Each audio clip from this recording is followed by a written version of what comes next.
Entre os séculos XVIII e XIX, a Europa experimentava muitas transformações. O sistema capitalista avançava rapidamente e uma nova ordem social se estabelecia. Nesse contexto, nasceram duas grandes correntes de pensamento: o liberalismo e o socialismo. Enquanto o liberalismo buscou consolidar as relações no capitalismo, o socialismo nasceu como uma resposta a seus desequilíbrios, principalmente o crescimento da pobreza e o desemprego, e propôs outra forma de organizar a sociedade. Muitos filósofos e economistas alimentaram as ideias liberais e socialistas ao longo dos anos. Adam Smith e Karl Marx foram seus principais expoentes. Adam Smith nasceu na Escócia em 1723. Filho único de um fiscal da alfândega, aos 16 anos já estudava filosofia na universidade. Mais tarde, tornou-se professor de lógica e filosofia na Universidade de Glasgow. As ideias de Adam Smith atacavam a política econômica dos reis e o regime feudal que ainda existia em algumas regiões da Europa. Logo, os burgueses se identificaram com suas teorias, que foram de grande importância para o desenvolvimento do capitalismo nos séculos XIX e XX. Adam Smith é considerado o pai da economia moderna, e sua principal obra é A Riqueza das Nações, escrita em 5 volumes. Karl Marx nasceu em 1818 na Alemanha. Filho de um advogado da classe média, chegou a estudar direito, mas logo se voltou para a filosofia. Suas teorias são uma crítica radical ao capitalismo e foram além dos livros e das universidades. Ativista do movimento operário, Marx também propôs mudanças concretas na sociedade, como o fim da propriedade privada e das classes. Sua principal obra, O Capital, tornou-se referência mundial e influenciou movimentos políticos de esquerda ao longo das décadas seguintes.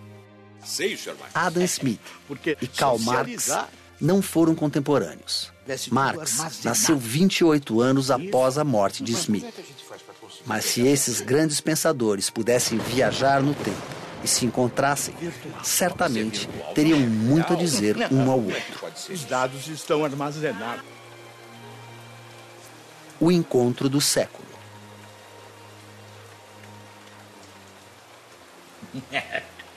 Enquanto nossa sociedade estiver dividida em classes, Sr. Smith, as relações econômicas não podem ser consideradas igualitárias, tampouco livres. A classe dominante sempre vai oprimir os mais pobres. Por isso, é preciso eliminar as classes para que não tenham... O poder do seu discurso pode iludir os desavisados, sabe, Sr. Marx? Mas vamos aos fatos. Tomemos, por exemplo, esse vinho, que, aliás, tem grande presença para uma simples taberna como essa. Muito bom. Ótimo. Para fazer este vinho, vários homens de talento trabalharam. Plantaram suas uvas, as maceraram, escolheram o carvalho ideal e deixaram-no ali, o tempo certo. É uma arte, Jorge, uma arte. Sr. Smith, vá direto ao ponto. Eu sou um homem ocupado. Pois bem, o produtor desse vinho, o que é que ele buscou fazer? Um produto com muitos predicados, muitas qualidades, apenas porque ele aprecia o vinho como nós, Sr. Marx? Não. A sua intenção é sair ganhando diante de um cenário de livre concorrência. A sua intenção é vender mais, claro. E certamente, com os vinagres que estão por aí, este vinho vai render e vai vender muito mais. Trabalhando pelos seus interesses individuais, o proprietário faz com que os outros produtores também procurem melhorar a qualidade dos seus vinhos. E assim, todos empregam mais trabalhadores especializados e melhoram a produtividade. Podem até diminuir o preço, se for o caso. É o mercado se autorregulamentando, Sr. Marx. É o que impulsiona a economia e melhora a vida dos cidadãos. Como o senhor vê, as razões que levaram esse produtor a melhorar o seu vinho também impulsionaram toda a sociedade. Sr. Smith, o caminho do inferno está calçado de boas intenções. O senhor também acredita em contos de fada? Em vez de me tomar por ingênuo, o senhor deveria ler a minha obra. Está lá, Minha Riqueza das Nações. Li sua obra. Ótimo. Não quero ofendê-lo pessoalmente, mas uma resposta se faz necessária. Imagine, Sr. Smith, que o produtor desse mesmo vinho aveludado seja proprietário de muitos recursos, um membro da burguesia. Ele é um grande produtor, compra as melhores terras, contrata os profissionais mais destacados na arte do vinho, escolhe as melhores feiras para colocar seu produto. Afinal, ele pode pagar mais. O que vai acontecer com os médios e pequenos produtores? Eles irão à falência. Para esses produtores, a situação será difícil, para não dizer impossível. Mas para os trabalhadores que ele empregava, será pior ainda, porque eles estarão sem emprego, na miséria. Como o senhor vê, não haverá igualdade nas trocas enquanto existirem classes. Sr. Marx, tudo indica que este vinho, um bálsamo para as nossas gargantas secas, está lhe provocando desvario, sabe? E se não houvesse livre concorrência? E se todos os produtores contassem com os mesmos recursos e condições de produção iguais, como o senhor defende? Acha mesmo que estaríamos diante de um vinho tão bom? A livre concorrência é boa para todos. Sem interferência do Estado, a tendência é que o mercado encontre um equilíbrio natural, com a máxima produtividade, preço justo e melhor qualidade. Como se uma mão invisível acomodasse a economia e os problemas da sociedade. A mão invisível do mercado, Sr. Smith, na prática, rouba os mais pobres. De que adianta aumentar a produtividade se quem ganha é um só? Se quem fica com os lucros é só o dono do capital. De um lado, temos os proprietários acumulando mais capital e renda. De outro, o aumento da pobreza e da miséria. Liberdade é também igualdade econômica. Como o senhor ousa falar em liberdade se não reconhece o direito dos cidadãos de terem propriedades? Se vai contra a liberdade individual prevista e garantida pelas leis.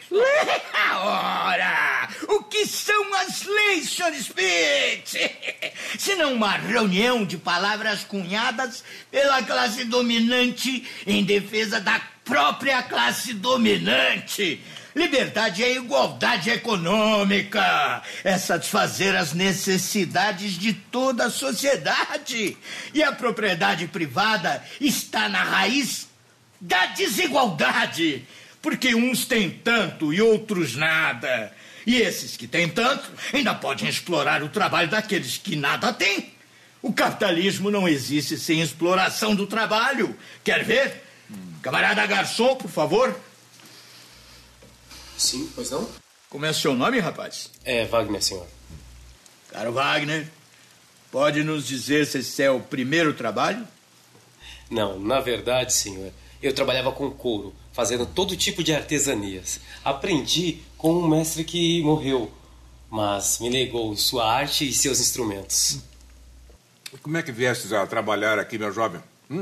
Desperdiçando as suas mãos fantásticas e talentosas servindo aqui numa estalagem? Sim, é que quando a colheita começou a cair, os camponeses deixaram de comprar os meus produtos. Tentei trabalhar numa fábrica, mas estavam contratando mais mulheres. Esse trabalho, jovem Wagner, lhe proporciona uma vida digna? Seus ganhos são justos? Eu durmo e me alimento aqui, mas meus pais e irmãos pequenos estão passando necessidade. Está vendo o resultado da autorregulação no mercado? Muito obrigado, rapaz. Por nada, licença. Como o senhor vê, diante das intempéries e instabilidades, são as classes menos favorecidas que mais sofrem. Sr. Marx, o senhor está olhando apenas para um momento passageiro da história.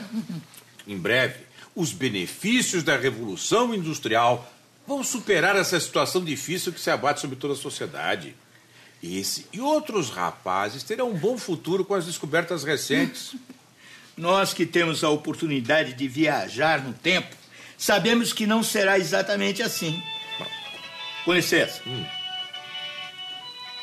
É Engels. Conhece? Já ouvi falar. Grande amigo. Sim, Quando vão reunir? Certo, sim. Vamos reproduzir o manifesto. Mas, Fred, você nem imagina com quem eu estou conversando. Não, errou. Eu estou dividindo mesa e vinho com o inimigo do povo. O senhor Adam Smith. Sim, pessoa com peruca, casaca e todas as suas teorias. Mais agradável do que eu poderia supor. Mas deixe-me agora continuar, que ele está ficando impaciente. Até breve, companheiro. Eu ainda não tive a oportunidade de conhecer esse invento, mesmo nas minhas viagens do tempo, nunca vi um desses. Um telefone celular permite ouvir a voz e falar com pessoas que não estão aqui, que estão em outros lugares. Maravilha!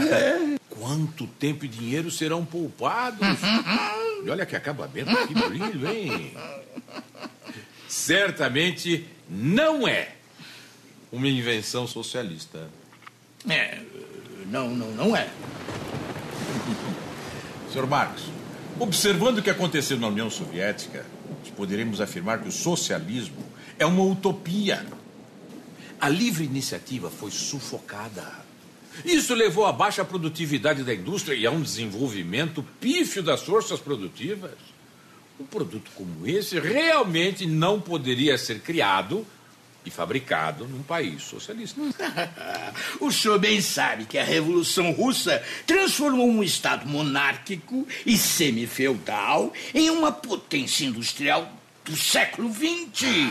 Negar o desenvolvimento científico e industrial que a União Soviética teve é um erro histórico. Uma potência industrial? Tenha coragem de desvendar os próprios olhos, Sr. Marx. A economia russa não está entre as maiores do mundo. Além disso, esse processo de industrialização foi acompanhado de uma constante exploração dos trabalhadores que realizavam jornadas de trabalho de até 16 horas. Mas o mais grave, em nome de supostas conquistas sociais, a democracia foi atingida mortalmente. A União Soviética viveu isso. Infelizmente, vejo que esses acontecimentos ficaram inscritos na história do socialismo, Sr. Smith. Os erros cometidos por Stalin e outros líderes que deturparam minhas ideias e de outros companheiros não podem ser repetidos. Se eu estivesse lá, talvez tudo tivesse sido diferente. Não, Sr. Marx. É uma utopia mudar a natureza humana. Se o senhor estivesse lá, o que poderia fazer? Porque as suas ideias negam a natureza humana, que é individualista. Por outro lado, Sr. Smith, em países que adotaram as suas ideias em nome da bandeira do livre comércio, os mais ricos se tornaram ainda mais ricos e os mais pobres miseráveis. Eles também favoreceram ditaduras em outros países, estiveram por detrás de vários regimes totalitaristas, financiando golpes e conflitos. Por isso eu lhe digo, democracia e liberdade são letras mortas no capitalismo. Sr. Marx, essa conversa poderia durar séculos ainda. O fato é que nem o senhor e tampouco eu estamos satisfeitos com os caminhos que as nossas teorias tomaram na prática. Sr. Smith, nisso estamos de acordo. Como digo, o que importa não é interpretar o mundo, mas transformá-lo. E parece que ainda não conseguimos. Pois é, como dizem neste tempo, chegou a hora. Nas minhas viagens pelo tempo eu consegui conhecer este invento. Dizem que é de um brasileiro. Brasileiro? Santos Dumont, um aviador muito útil. Por favor, a conta. Ele paga.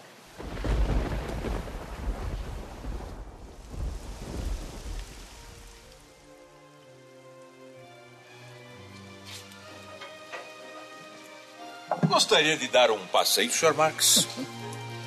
tal andarmos por aí, talvez trocar umas ideias, descobrir até outros caminhos, outras soluções? Por que não? É pena que está chovendo um pouquinho. Senão poderíamos socializar o meu guarda-chuva. Partindo do senhor, eu tenho certeza.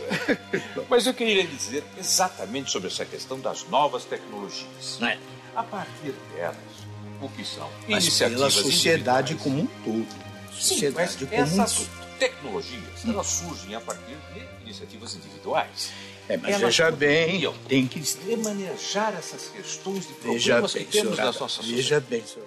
Se tivermos outras possibilidades. Sociedade...